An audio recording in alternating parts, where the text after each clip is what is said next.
అందరికీ నమస్కారం అండి. పక్కనున్న వీడియో చూడండి.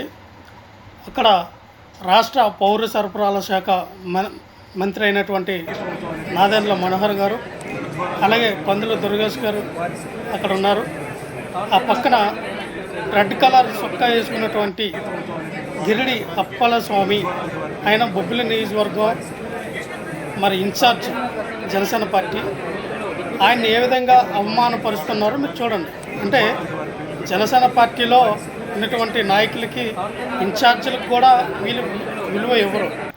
ఆయన అక్కడ నిలబడి మాట్లాడుతుంటే వాళ్ళ బౌన్సర్లు ఏ రకంగా ఆయన్ని చేయితో తోస్తూ ఉన్నారో, ఏ రకంగా వాళ్ళతో మాట్లాడకుండా ఇబ్బంది కలిగిస్తూ ఉన్నారు చూడండి. అంటే ఇంత ఆత్మాభిమానం చంపుకొని ఆ పార్టీలో ఉండడం మీకు ఎంతవరకు కరెక్ట్ అనేది ఆలోచించుకోవాలి. గిరిడి అప్పల స్వామి గారు, మీరు సీనియర్ నాయకులు, మీరు పీఆర్పీ పార్టీ నుంచి కూడా ఆ పార్టీలో ఉన్నారు.